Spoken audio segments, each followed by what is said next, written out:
हमदी सुबहानल्लाह अज़ीम। हाज़रीन किराम,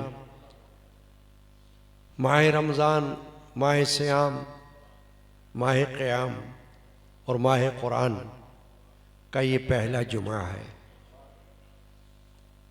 कुरान मजीद के 14वें पारे सूरतुन नहल की आयत नंबर 90 की तिलावत का शरफ इस फ़कीर गुनाहगार ने हासिल किया। बारी ताला जल्ल शानु अमन वालू ने इरशाद फरमाया, इन्नल्लाह यअमुरु बिल अदल वल इहसान, बेशक अल्लाह हुक्म फरमाता है इंसाफ और नेकी का, व इताई ज़ुल क़ुरबा और रिश्तेदारों के देने का, वयनहा अनिल फ़हशाई वल मुनकरि वल बग़ी और मना फरमाता है बेहयाई और बुरी बात और सरकशी से, यईज़ुकुम लअल्लकुम तज़क्करून, तुम्हें नसीहत फरमाता है कि तुम ध्यान करो। ये आयत शरीफा हो गई। और इसमें 3 बातों से रोका गया और 3 बातों की तरफ हुक्म फरमाया गया। और ये आयत शरीफा एक मशहूर व मारूफ आयत शरीफा है। हर जुमा के खुतबा में भी ये आयत खुतबा सानी में तिलावत की जाती है। एक मामूल है, दस्तूर है अहले सुन्नत का।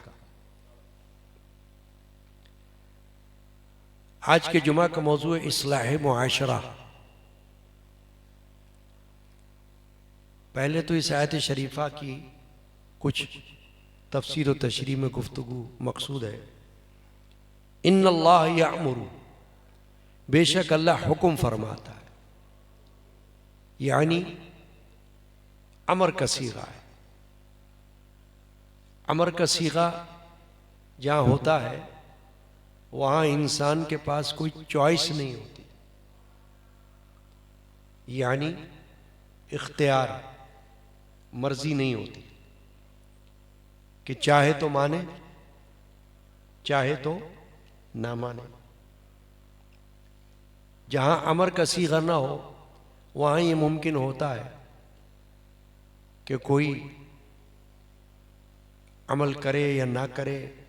जैसे नफली इबादत होती हैं तो उसमें हुक्म नहीं होता, बल्कि वो इजाफत है फ़राइज़ के अलावा। लेकिन जहाँ सीग़े अम्र हो, हुक्म पाया जाता हो और नस्स कुरानी से मालूम हो रहा हो, तो वहाँ ऑप्शन नहीं है। कोई मुसलमान, कोई मोमिन, कोई मोमिना उठकर ये नहीं कह सकता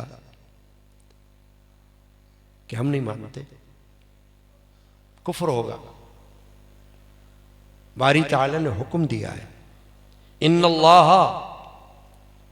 यामुरु, बेशक अल्लाह हुक्म देता है, हुक्म फरमाता है। और हुक्म तो अल्लाह का सबसे बड़ा हुक्म है। अल्लाह की सिफत है अहकमुल हाकिमीन, तमाम हुक्मरानों से बड़ा हुक्मरान, तमाम हाकिमों से बड़ा हाकिम, सबसे बड़ा हाकिम। सबसे बड़ा हुक्म किसका? अल्लाह का। उस हुक्म के खिलाफ कोई हुक्म नहीं होता, न माना जाता है। हाँ, उस हुक्म के ताबे हो कोई हुक्म, तो माना जाता है। कुरान में एक जगह अल्लाह ने फरमाया अतिउल्लाह व अतिउ रसूली व उलिल अम्रि मिनकुम, अल्लाह की इताअत करो और रसूल की इताअत करो, और जो तुम में हुक्म देने वाले हैं हुक्मरान, उनकी इताअत करो। तो अभी ये अल्लाह की इताअत के बाद रसूल की इताअत और उसके बाद हुक्काम की इताअत, ये दोनों इताअतें जो बात की हैं ये अल्लाह की हुक्म की और अल्लाह की इताअत के ताबे हैं, खिलाफ नहीं, उसके ताबे इत्तिबा में। यानी अल्लाह ने जो फरमा दिया उसी के मुताबिक रसूल भी हुक्म देते हैं, उसी के मुताबिक हुक्काम भी हुक्म दें तो मानो। अगर हाकिम वक्त भी कुरान के खिलाफ बात करे, हदीस के खिलाफ बात करे, अल्लाह के हुक्म के खिलाफ बात करे, रसूलुल्लाह के हुक्म के खिलाफ बात करे, तो मानना लाजिम नहीं बल्कि ना मानना लाजिम है कि ना माना जाए, क्योंकि उस हुक्म की इताअत में अल्लाह के हुक्म की नफी हो जाएगी। तो मना है कि ऐसा हुक्म ना माना जाए। तो फरमाया इन्नल्लाह यामुरु, अल्लाह हुक्म फरमाता है। क्या हुक्म फरमाता है? बिल अदली, अदल का हुक्म फरमाता है। पहली बात ये आई। पहला हुक्म कौन सा आया इस आयत में? अदल। अदल जो है वो इंसाफ, बराबरी, यानी दो चीजों के दरमियान इंसाफ करना, ये अदल है। जैसे माँ बाप को हुक्म है कि बच्चों में अदल करो, जैसा इसको दिया वैसा ही उसको भी दो, ये अदल है। इंसाफ का जहां तक ताल्लुक है अदल का, इस्लाम में मुस्लिम और गैर मुस्लिम दोनों के लिए अदल है। रसूलुल्लाह सल्लल्लाहु ताला अलैहि वसल्लम से ये साबित है कि आपने अदल में मुस्लिम और गैर मुस्लिम की तमीज नहीं रखी। जहां अदल का मामला आया, इंसाफ का, तो आपने अगर ये देखा कि मुनाफिक अपने मामले में, अपने मुकद्दमे में सही है और मुसलमान सही नहीं है, तो आपने मुनाफिक के हवाले से उसकी हिमायत में हुक्म दिया, उसके हक में हुक्म दिया।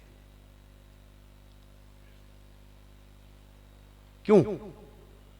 ये बताने के लिए कि अदल इस्लाम का एक इम्तियाज है, अलामत है, निशान है, अदल करना। इस्लाम ये नहीं कहता कि अगर कोई मुसलमान है तो अदल करना और कोई गैर मुस्लिम है, काफिर है, तो अदल मत करना। ऐसा नहीं। अगर हक बन रहा होगा गैर मुस्लिम का तो उसे देना होगा। अगर हक बन रहा होगा काफिर का तो हक मानना होगा। ये नहीं कर सकते कि चूंकि ये काफिर है और सामने वाला मुस्लिम है तो उसकी बेजा हिमायत की जाए, ये नहीं होगा। ये क्यों है? ताकि गैर मुस्लिम काफिर के दिल में इस्लाम की अजमत पैदा हो जाए, उसे ये मालूम हो जाए कि इस्लाम किसी का हक नहीं मारता, इस्लाम किसी के हक को गसब नहीं करता, वो चाहे मोमिन हो या काफिर। यही सबके लिए हुक्म है। तो फरमाया इन्नल्लाह यामुरु बिल अदल, अल्लाह तुम्हें हुक्म देता है तुम अदालत में बैठे हो तो भी अदल करो, तुम जिरगे में बैठे हो, पंचायत में बैठे हो तो भी अदल करो, दो आदमियों के दरमियान फैसला करने बैठे हो तो अदल करो, इंसाफ करो, बराबरी करो। तुम अपने घर में बैठे हो तो भी बराबरी के साथ फैसला करो, बेजा तरफदारी ना करो। ये मत देखो कि ये रिश्तेदार है, ये अपना बेटा है, अपनी बेटी है, अब इसके मुकाबले में कोई और है और वो हक पर है, तो ऐसा ना करो कि अपना होने की वजह से इसकी साइड लो, इसकी हिमायत करो।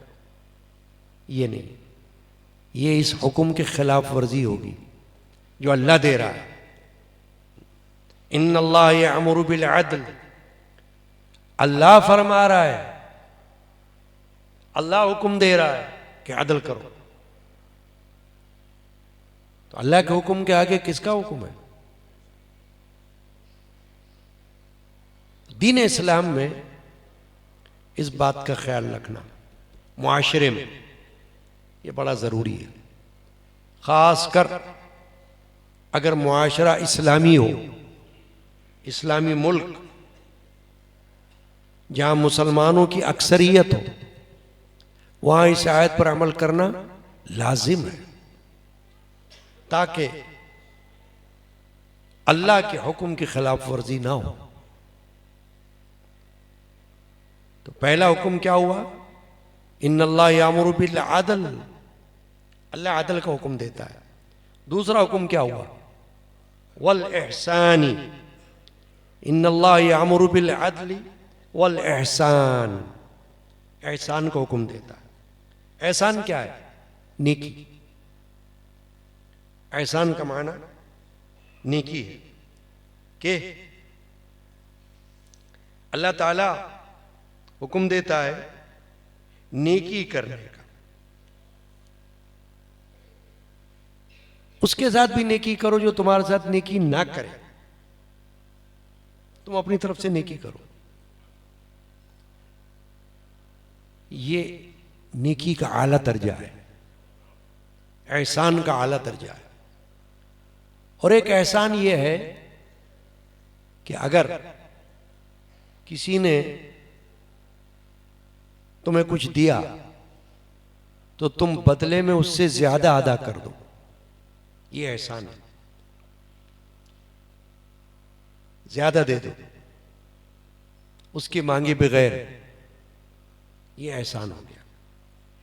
क्योंकि एक होता है बदला, जितना किसी ने तुम्हें कुछ दिया उतना ही तुम उसे दे दो। अब जैसे कोई तुम्हें सलाम करता है, अस्सलामु अलैकुम, तुम भी उतना ही जवाब दे सकते हो, वालेकुम अस्सलाम, दुरुस्त है, कोई मुमानियत नहीं, जायज है बिल्कुल। लेकिन अगर जवाब में तुम ये कह देते हो वालेकुम अस्सलाम व रहमतुल्लाह, ये एहसान हो गया, ये इजाफी बात हो गई। फिर अगर तुमने ये भी कह दिया वालेकुम अस्सलाम व रहमतुल्लाहि व बरकातुहू, और एहसान हो गया, तो ये नेकी पर नेकी हो गई। इन्नल्लाह यामुरु बिल अदल वल इहसान में इस तरफ इशारा है कि नेकी करो। और सूफिया किराम ने यहां पर यह तारीफ बयान फरमाई है कि नेकी यह है कि तू अल्लाह की इबादत इस तरह कर जिस तरह तू अल्लाह को देख रहा है। हदीस पाक की रोशनी में हुजूर ने फरमाया सल्लल्लाहु अलैहि वसल्लम कि एहसान ये है। साहबा ने पूछा या रसूलल्लाह एहसान क्या है? हुजूर ने फरमाया एहसान ये है कि तू अल्लाह की इबादत इस तरह करे जैसे तू उसे देख रहा है, नहीं तो कम से कम ये यकीन रख ले कि वो तुझे देख रहा है। तू उसे देख रहा का माना यह है कि तेरे अंदर ऐसा खौफ व खशियत पैदा हो जाए अल्लाह की कि तेरे दिल में ख्याल आए कि तू इबादत अल्लाह को देख कर रहा है, अल्लाह तेरे सामने है, यानी ऐसा तस्वुर आ जाए। वरना कम से कम ये जरूर हो कि तेरे अंदर ये यकीन हो कि तू तो नहीं अल्लाह को देख रहा मगर अल्लाह तो तुझे देख रहा है। इससे तो कोई इनकार नहीं हो सकता। अल्लाह ताला समी है और अल्लाह ताला बसीर है, उसके सिफाती नाम है दो, इन्नहु हुवा समीउल बसीर। वो समी भी है और बसीर भी है, सुनने वाला भी है और देखने वाला भी है। तो नेकी का जो हुक्म दिया अल्लाह ने यहां पर, ये दूसरा हुक्म दिया है। पहला हुक्म क्या हुआ? अदल, वो आपने सुन लिया। और दूसरा हुक्म क्या दिया अल्लाह ने? एहसान, नेकी करो। अब नेकी के अंदर बहुत सारी नेकियां हैं। बदनी नेकियां जिस्म से होती हैं, जिस्मानी नेकी, उसमें कोई पैसा पाई खर्च नहीं होता, गरीब भी कर सकता है। जैसे नमाज पढ़ना, रोजा रखना, तिलावत कुरान करना, औराद वज़ाइफ पढ़ना, और किसी के साथ ऐसी नेकी करना जिसमें कोई पैसा खर्च नहीं हो रहा। अपने हाथ पांव से किसी के साथ कोई नेकी कर देना, आंखों की नेकी, जबान की नेकी, हाथ की नेकी, पांव की नेकी, इसमें पैसे का कोई ताल्लुक नहीं है। गरीब भी कर सकता है, कोई बहाना ही नहीं है। और एक नेकी है माली नेकी, वो जिसे अल्लाह ने दिया है वो करे, और जिसके पास कुछ है चाहे बहुत ना सही वो उसी में से करे। कुरान में अल्लाह ने फरमाया वमिम्मा रज़क़नाहुम युनफिकून, जो कुछ हमने तुम्हें दिया है उसमें से खर्च करो। यानी जितना भी तुम्हें अल्लाह ने दिया है, अल्लज़ीना युनफिकूना फिस्सर्राई वद्दर्राई, अल्लाह ने फरमाया वो अच्छे लोग जो खर्च करते हैं तंगदस्ती में भी और फराखी में भी।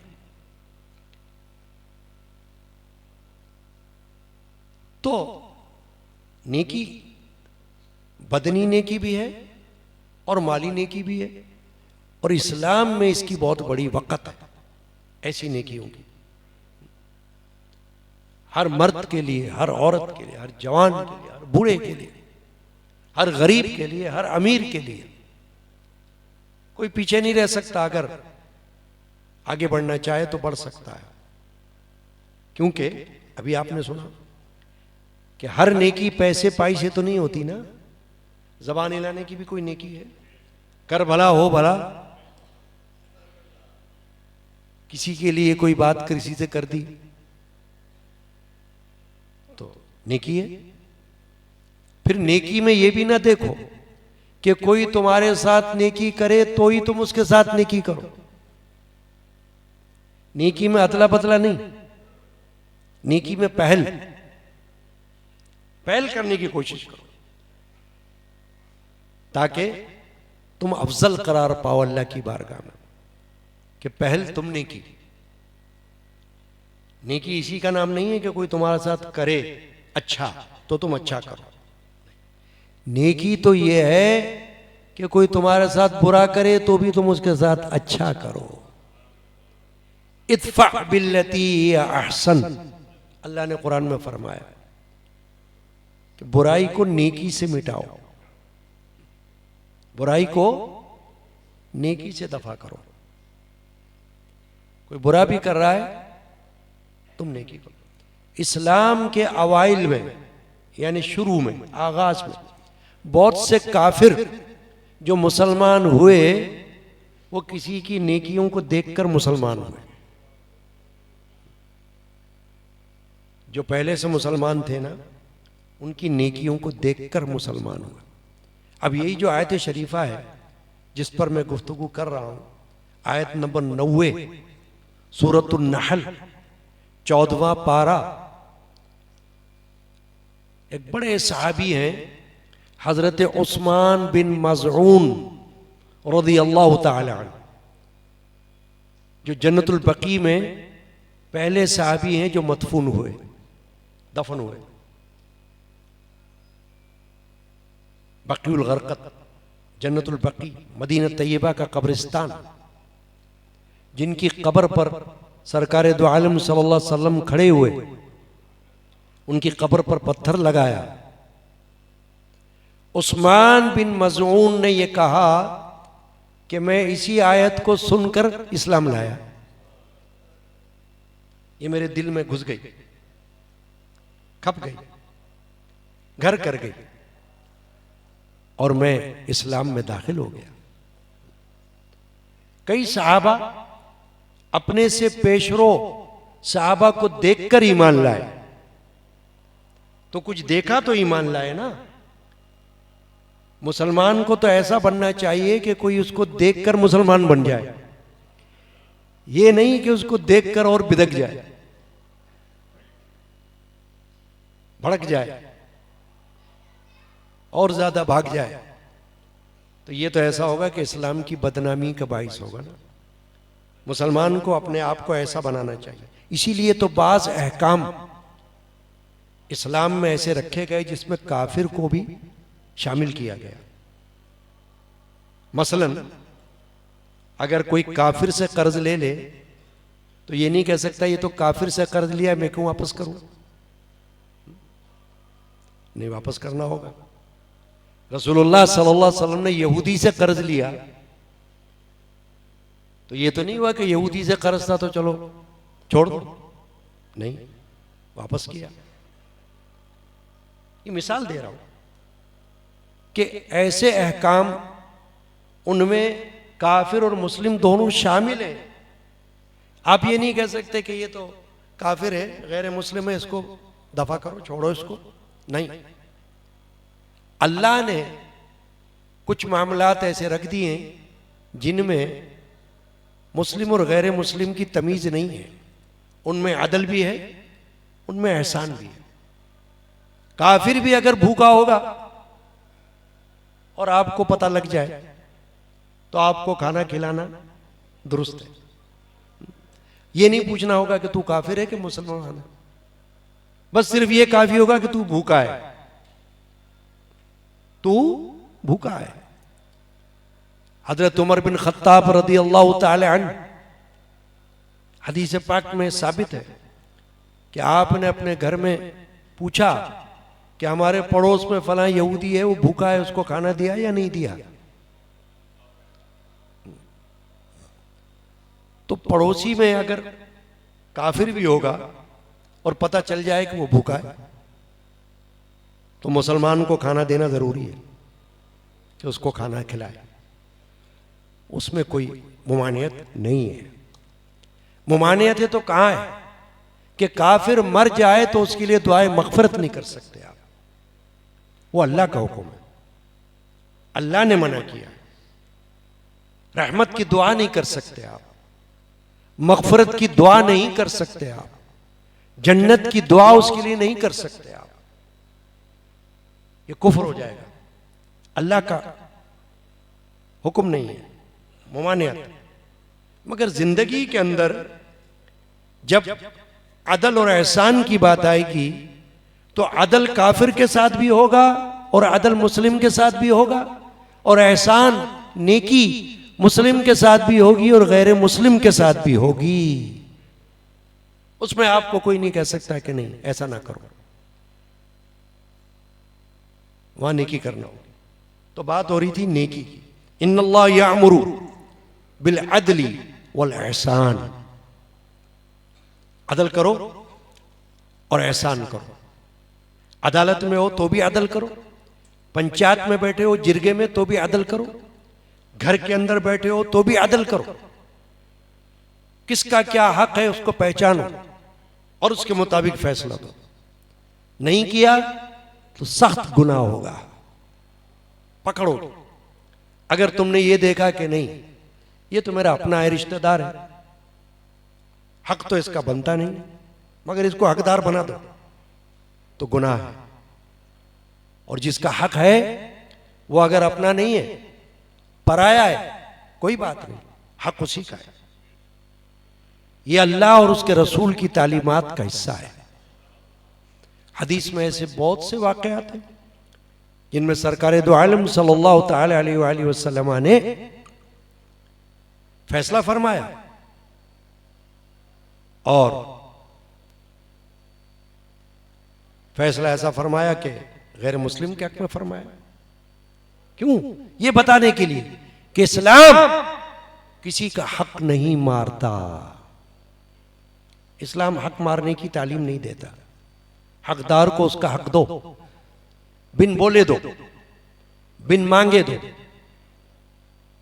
ये ना हो कि उसे छीनना पड़े।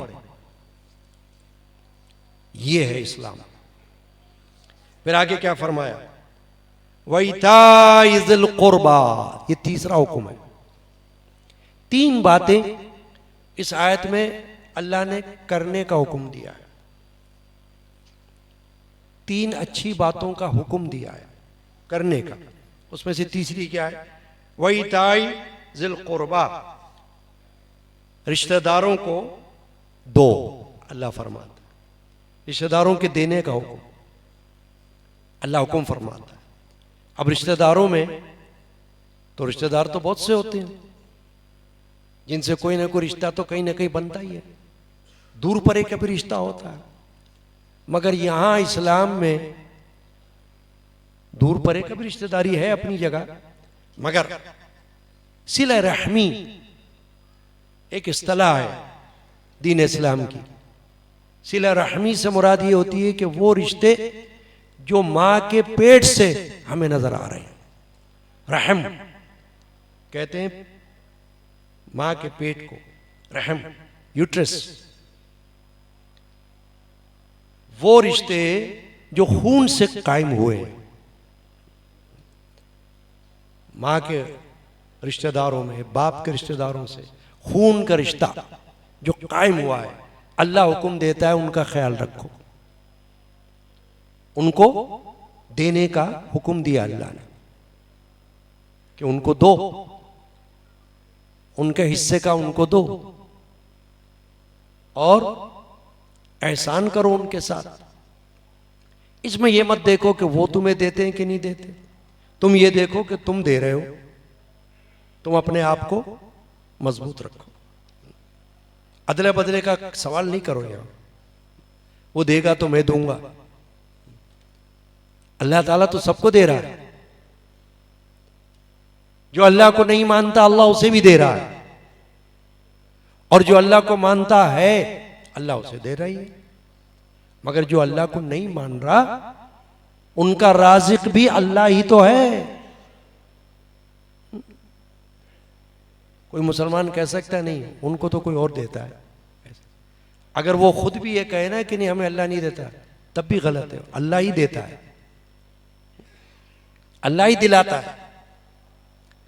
मेरे खानदान के सूफी बुजुर्ग गुजरे, हजरत सूफी साईं अब्दुल गनी अल कादरी रहमतुल्लाह अलैह, उन्होंने एक जगह कलाम में इशारा फरमाया, तू ही देता और दिलाता है तू ही। ऐ अल्लाह तू ही देता है और तू ही दिलाता है। देता भी तू ही है, दिलाता भी तू ही है।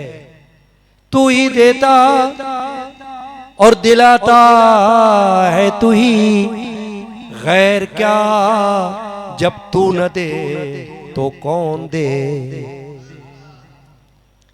अगर तू न दे तो गैर की क्या ताकत कि वो किसी को दे। अल्लाह ही दिलवाता है, गैर से भी अल्लाह दिलवाता है और अपने से भी अल्लाह ही दिलवाता है। दिलवाने वाला वही। अब 3 बातें तो हो गई, अब 3 बातें वो हैं जिनसे अल्लाह ने मना फरमाया। पहली तो 3 बातें कौन सी हुई? इन्नल्लाह यअमुरु बिल अदली वल इहसानी व इताई ज़िल कुर्बा। अल्लाह हुक्म फरमाता है इंसाफ और नेकी और रिश्तेदारों के देने का। अब 3 बातें जिनसे रोका अल्लाह ने, ना करने का हुक्म दिया, वो क्या है? वयनहा अनिल फाशाई, और अल्लाह मना फरमाता है बेहयाई से, फाहिश बातों से, फाहिश कामों से, बेहयाई से, फहाशी से अल्लाह मना फरमाता, रोकता है अल्लाह। कोई बंदा ये नहीं कह सकता मेरी मर्जी, नहीं। कोई मर्द कोई औरत को कहने का इख्तियार नहीं है। अल्लाह ने ये इख्तियार छीन लिया, ले लिया ये हुक्म देकर कि अल्लाह तुम्हें मना फरमाता है बेहयाई से, यानी कोई ऐसी बात जिसके अंदर शर्म हो, शर्मनाक पहलू हो, उससे बचो। न खुला करो न छुपा करो, जिसको तुम समझते हो कि ये कुरान और हदीस की रोशनी में बेहयाई है। फिर फरमाया वल मुनकर, और बुरी बात से अल्लाह रोकता है। यानी एक है फहाशी और एक है बुरी बात। तो बुरी बात है कि अगरचे वो फहाशी के जुमरे में ना आती हो, मगर मुआशरे में बुरी समझी जाती है, जैसे बदअखलाकी। बदअखलाकी फहाशी तो नहीं है, किसी के साथ गुरूर से बात करना, किसी के साथ बदतमीजी से बात करना, बदअखलाकी से बात करना, ये फहाशी नहीं है मगर बुरी बात है। तो अल्लाह ने फरमाया कि अल्लाह तो इससे भी रोकता है। कुरान मजीद में अल्लाह ने हमारे लिए रोल मॉडल बयान किया है, किसका? अपने रसूल नबी का। फरमाया वइन्नका लअला खुलुकिन अज़ीम, ऐ मेरे हबीब आपका अखलाक बहुत बड़ा है, आपका अखलाक खुल्क बहुत बड़ा है। तो रसूल पाक सल्लल्लाहु अलैहि वसल्लम ने अपने अखलाक की तो बहुत इंतहाई दर्जे का अखलाक बयान किया हुजूर ने अपना। आपने तो माफ किया अपने बदतरीन दुश्मनों को, ईजा पहुंचाने वालों, काफिरों को, दुश्मनों को, तशद्दुद करने वालों को माफ कर दिया। फतेह मक्का के मौका पर रसूल पाक ने खुली माफी दे दी कि आज का दिन वो दिन है कि जो अल्लाह की अमान चाहेगा उसको अमान मिल जाए, तौबा कर ले बस। तो बुरी बात से भी अल्लाह ने मना किया है कि जो जो बातें बुराई में आती हैं उनको छोड़ दो। वल बग़, अब तीसरा हुक्म क्या है जिससे मना किया अल्लाह ने? सरकशी, के कोई ऐसा काम जो अल्लाह की नाफरमानी के जुमरे में आए उससे बचो। रसूल की नाफरमानी भी अल्लाह की नाफरमानी है, क्योंकि रसूल की इताअत अल्लाह की इताअत। ये इस तरह समझा जाएगी, बात समझी जाएगी। कैसे? वमन युतिअर रसूला फ़क़द अता अल्लाह, अल्लाह ने फरमाया कुरान में, जिसने रसूल की इताअत की, फरमाबरदारी की, उसने क्या किया? अल्लाह की इताअत की। यानी ऐसा समझे कि मैंने रसूल की क्या, मैंने तो अल्लाह की इताअत की। रसूल के हाथ पे लोगों ने बैत की तो अल्लाह ने कुरान में क्या फरमाया? इन्नल्लज़ीना युबायिऊनका इन्नमा युबायिऊन अल्लाह यदुल्लाहि फौका अयदीहिम। फरमाया जो लोग आपसे बैत कर रहे हैं ऐ मेरे महबूब, वो आपसे क्या, वो अल्लाह से बैत कर रहे हैं, उनके हाथों पर अल्लाह का हाथ है। ये तशबीह दी, किसने दी? खुद अल्लाह ने दी। तो अगर नाफरमानी रसूल की भी होगी माअज़ल्लाह, तो वो अल्लाह की नाफरमानी कहलाएगी, पकड़ उसी तरह होगी। हदीस को कोई नहीं मानेगा तो ऐसा होगा जैसे कोई कुरान को नहीं मान रहा, और जो अल्लाह की नाफरमानी करेगा नस्स कुरानी की, वो तो है ही नाफरमान। फरमाया यईज़ुकुम लअल्लकुम तज़क्करून, तुम्हें नसीहत फरमाता है ताकि तुम ध्यान करो।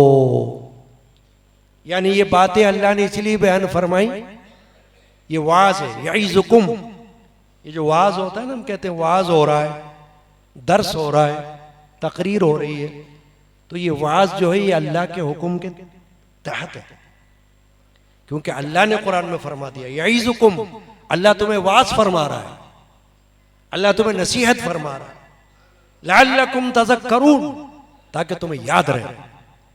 मरते दम तक, जिंदगी में रहते हुए, जब से तुमने होश पकड़ा, तुम्हें होश आ गया है, अब तुम बच्चे नहीं रहे, बचपन खत्म हो गया तुम्हारा, तुम अपना अच्छा बुरा समझ रहे हो, तो बस अब लग जाओ इस तरफ कि 3 बातों से बचो और 3 बातों को करो।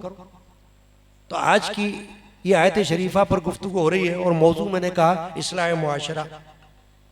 अब इस्लाह मुआशरा में तो बहुत लंबी बात है, वक्त नहीं है मेरे पास, तो मैं सिर्फ कुछ बातें करता हूँ। मसलन ये कि हमारे मुआशरे में एक बात क्या है कि माह रमज़ान शरीफ में मसाजिद में आम दिनों से ज्यादा रश नजर आता है। आप भी मानोगे इस बात को? नमाजों में फजर में ज्यादा रश, ज़ोहर में ज्यादा रश, असर में ज्यादा रश, मगरिब में ज्यादा रश, इशा में ज्यादा रश, जुमा में ज्यादा रश। क्यों? कोई जवाब है इसका? नहीं।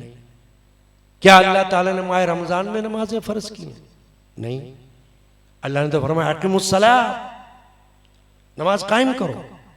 यानी कायम करके मतलब ये कि जारी रखो, कंटिन्यू, रमजान में भी, रमजान के अलावा भी। एक वक्त की नमाज छोड़ना गुनाह कबीरा है, जिसको कहते हैं बड़ा गुनाह, जो अल्लाह के यहाँ जिसकी पकड़ है, गिरफ्त है, गिरफ्त अल्लाह के यहाँ, दोज़ख का बाइस, जहन्नम का बाइस, एक वक्त की नमाज। और फिर जमात, वो सुन्नत मुअक्कदा है कि कोशिश करो कि जमात के साथ नमाज पढ़ो। तो हम क्या देखते हैं कि रमजान शरीफ में मस्जिदें भरी हुई, जगह नहीं मिल रही। अरे भाई, तो मस्जिदें, नमाज की जगह नहीं मिल रही रमजान में, अच्छी बात है, मगर रमजान के अलावा क्यों नहीं मिल रही जगह? रमजान में रश क्यों कम हो रहा है? इसका मतलब है हमारे अंदर अभी शऊर पुख्ता नहीं हुआ कि बाज लोग समझते हैं भाई रमजान आ गया, नमाजें पढ़ते रहो, इबादत में लग जाओ। इबादत तो कुरान में अल्लाह ने फरमाया वअबुद रब्बका हत्ता यातियकल यकीन, तू अपने रब की इबादत कर यहां तक कि मौत पहुंच जाए। अल्लाह तो ये फरमा रहा है अपने रब की इबादत करता रहे यहां तक कि तुझे मौत आ जाए। मौत तक लगा रहे नमाज में, लगा रहे इबादत में। ये दीनी उलूम, अखलाकी इल्म हासिल करने की कोशिश करना, ये इस्लाह मुआशरा है। बहुत सी बातें हम लोग, चूंकि हम कहीं जाकर बैठते नहीं किसी के पास, किसी आलिम के पास, किसी सूफी के पास, किसी अल्लाह वाले के पास, शौक नहीं है ना, बस ज्यादा से ज्यादा नमाज पढ़ी, भागे, घर चले गए, सलाम फेरा, खत्म, दुआ भी मांगने की फुर्सत नहीं। तो क्या फिर उसका नतीजा ये होता है कि बहुत सी बातें हमें मालूम नहीं होती, हम करते रहते हैं जिसमें हमारी गिरफ्त होती है। इस्लाह मुआशरे के अंदर ये बात है कि अखलाक पैदा करो, दिल जीतो अखलाक से। किसी को कोई बात बताना भी हो ना तो तरीके से बताओ, इसका असर पड़ता है।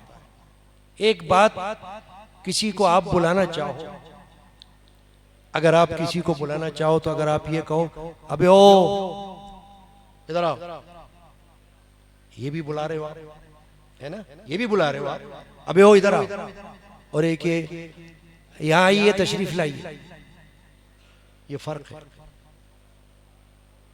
अल्फाज का फर्क हो जाता है और उससे दिल पर असर होता है अखलाक की वजह से। तो बेअखलाकी से गुफ्तगू करना, बदतमीजी से गुफ्तगू करना, ये तो मुस्लिम के साथ भी जायज नहीं है और गैर मुस्लिम के साथ भी जायज नहीं है। अखलाक का मुजाहरा करो।